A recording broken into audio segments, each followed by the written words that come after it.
어제 오전 10시 72세의 김영수 씨가 법원 복도에서 딸과 마주쳤습니다. 아니, 마주쳤다기보다 서로 눈을 피했습니다. 60년을 함께 자란 남매가 법정에서 원수가 되어 만났습니다. 어머니의 상속 문제 때문이었습니다. 10억 원짜리 아파트 한 채를 두고 삼남매가 법정 싸움을 벌이고 있습니다. 김 씨는 장남입니다. 부모님을 모시고 산 세월에 30년입니다. 그런데 동생들은 법정 상속분을 주장합니다. 3분의 1씩 나누자고 합니다. 김 씨는 억울했습니다. 부모님 병숫발을 누가 들었습니까? 그런데 법원 문을 나서며 김 씨는 깨달았습니다. 이 싸움에는 승자가 없다는 것을 말입니다. 지금 이 순간에도 수많은 가족들이 법정에서 갈라지고 있습니다. 부모님이 돌아가신 후 형제 자매가 원수가 됩니다. 평생 정든 가족이 재산 때문에 갈라섭니다. 최근 이런 상속 분쟁이 폭발적으로 늘고 있습니다. 법원 통계를 보면 10년 전보다 3배나 증가했습니다. 오늘 이 시간 왜 이런 일이 벌어지는지 그리고 어떻게 미리 막을 수 있는지 정확히 알려드리겠습니다. 끝까지 보시면 여러분 가족의 비극을 막을 수 있는 구체적인 방법을 배우게 될 것입니다. 상속 분쟁은 돈 때문만이 아닙니다.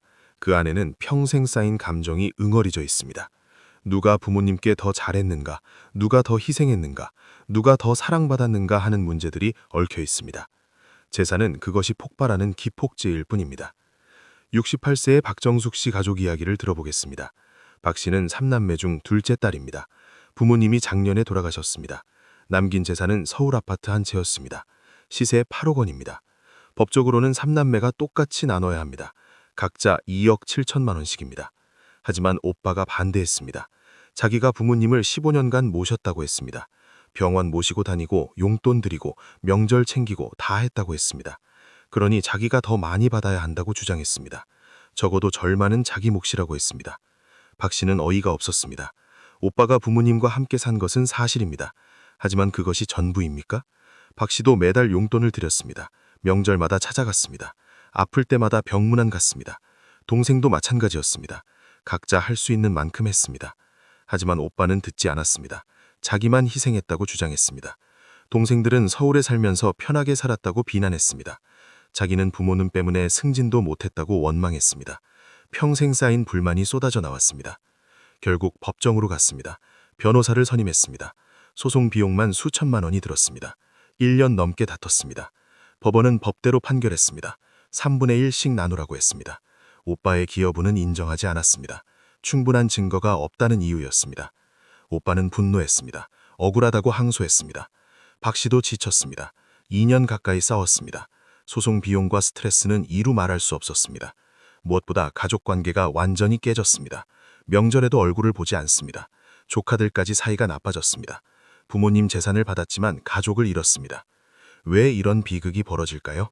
첫 번째 이유는 불명확한 유언입니다.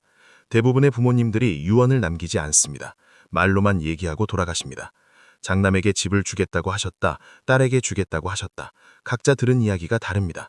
증거가 없으니 분쟁이 생깁니다. 70세의 이정수 씨가 바로 이 경우입니다. 이 씨는 장남입니다. 아버지가 생전에 여러 번 말씀하셨습니다. 너한테 집을 주겠다고 했습니다. 이 씨는 믿었습니다. 그래서 30년간 부모님을 모셨습니다. 자기 인생을 희생했습니다. 하지만 아버지가 돌아가신 후 문제가 생겼습니다. 유언장이 없었습니다. 동생들이 법정 상속분을 주장했습니다. 이 씨가 아버지 말씀을 전했지만 동생들은 믿지 않았습니다. 증거를 대라고 했습니다. 증거가 없었습니다. 말로만 들었을 뿐입니다. 결국 법정으로 갔습니다. 법원은 유언장이 없으니 법정 상속분대로 나누라고 했습니다. 이 씨는 허탈했습니다. 30년 희생이 물거품이 되었습니다. 동생들을 원망했습니다. 아버지도 원망했습니다.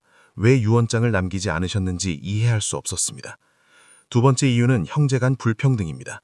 부모님이 살아계실 때 자녀들을 차별했던 경우가 많습니다. 장남에게만 학비를 대줬다, 막내딸만 예뻐했다 하는 감정이 남아 있습니다. 상속이 그 앙금을 폭발시킵니다. 67세의 최영희 씨가 그런 상처를 안고 살았습니다. 최 씨는 4남매 중 둘째 딸입니다.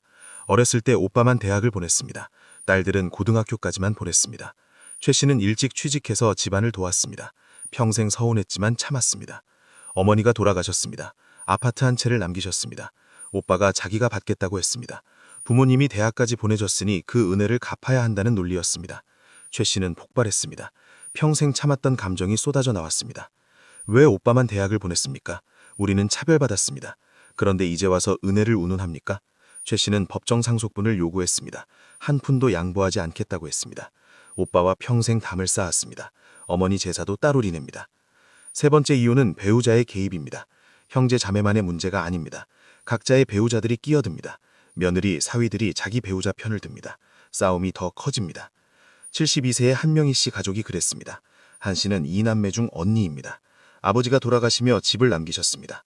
한 씨와 남동생이 반반 나누기로 했습니다. 사이좋게 합의했습니다. 그런데 남동생 부인이 반대했습니다. 왜 반반이냐고 따졌습니다. 시부모님을 모신 것은 자기라고 했습니다. 10년간 고생했다고 했습니다. 그러니 더 많이 받아야 한다고 주장했습니다. 남동생을 부추겼습니다. 남동생의 마음이 흔들렸습니다. 부인 말이 맞는 것 같았습니다. 누나에게 6대4로 나누자고 제안했습니다. 한 씨는 배신감을 느꼈습니다. 평생 동생을 아꼈는데 이럴 수 있냐고 따졌습니다. 남동생은 미안했지만 부인 편을 들었습니다. 결국 법정으로 갔습니다. 소송 중에 남동생이 병으로 쓰러졌습니다. 스트레스 때문이었습니다. 한 씨도 우울증에 걸렸습니다. 가족이 원수가 되는 고통을 견디기 어려웠습니다. 결국 합의했습니다. 반반 나눴습니다. 하지만 관계는 회복되지 않았습니다. 네 번째 이유는 부동산 가격 상승입니다. 과거에는 상속받을 재산이 크지 않았습니다. 몇 천만 원 정도였습니다. 그 정도는 양보할 수 있었습니다. 하지만 지금은 다릅니다. 서울 아파트 한 채가 10억 원이 넘습니다. 그 돈이면 인생이 바뀝니다. 포기할 수 없었습니다. 형들도 마찬가지였습니다. 각자 사정이 있었습니다. 아무도 양보하지 않았습니다. 결국 집을 팔았습니다. 현금으로 나눴습니다. 각자 5억씩 받았습니다. 하지만 형제 관계는 끝났습니다. 돈은 받았지만 가족을 잃었습니다. 조 씨는 후회합니다. 5억이 그렇게 중요했을까? 형제가 더 중요하지 않았을까 자책합니다. 그렇다면 어떻게 미리 막을 수 있을까요? 첫째, 반드시 유언장을 작성하십시오. 공증받은 유언장을 남기십시오. 누구에게 무엇을 주겠다고 명확히 적으십시오. 이유도 설명하십시오. 그래야 자녀들이 납득합니다.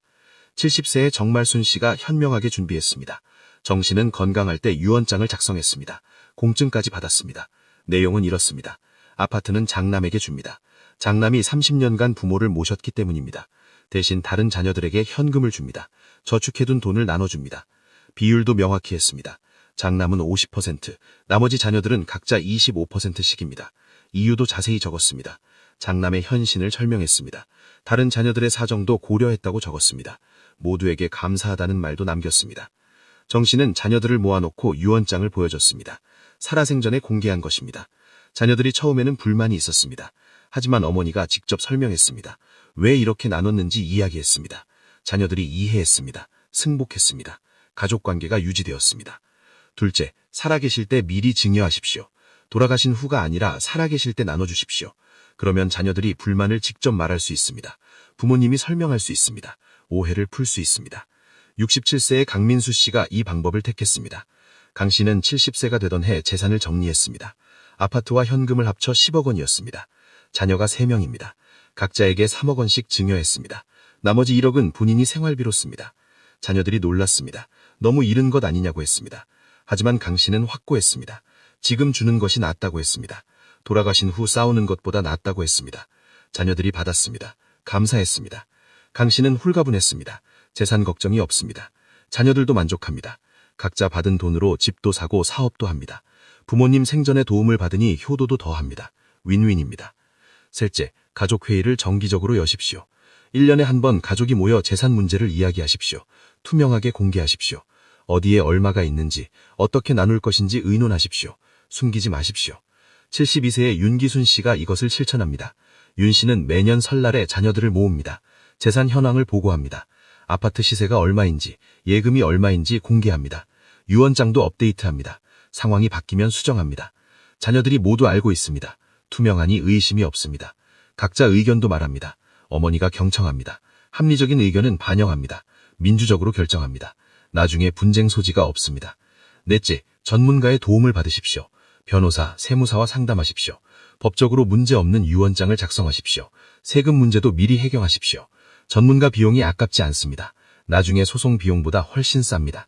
71세의 김영자 씨는 전문가와 함께 준비했습니다. 변호사를 찾아가 유언장을 작성했습니다. 법적 요건을 모두 갖췄습니다.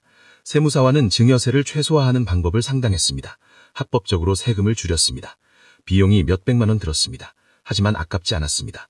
완벽하게 준비했다는 안도감이 생겼습니다. 자녀들도 신뢰했습니다. 전문가가 관여했으니 공정하다고 믿었습니다. 다섯째, 자녀들과 솔직하게 대화하십시오. 왜 이렇게 나누는지 설명하십시오. 특정 자녀에게 더 주는 이유를 말씀하십시오. 숨기지 마십시오. 이해시키십시오. 68세의 박철수 씨가 이것을 잘했습니다. 박 씨는 장남에게 아파트를 주기로 했습니다. 장남이 30년간 모셨기 때문입니다. 다른 자녀들에게 미안했습니다. 그래서 직접 불러 설명했습니다. 장남의 희생을 이야기했습니다. 승진 기회를 포기하고 부모를 모셨다고 했습니다. 그 대가를 인정해야 한다고 했습니다. 다른 자녀들도 나름대로 도와줬지만 장남만큼은 아니라고 솔직히 말했습니다. 자녀들이 납득했습니다. 아버지의 진심이 전해졌습니다. 불만이 있었지만 이해했습니다. 승복했습니다. 가족관계가 유지되었습니다. 상속은 단순히 재산을 나누는 문제가 아닙니다. 가족의 미래가 걸려 있습니다.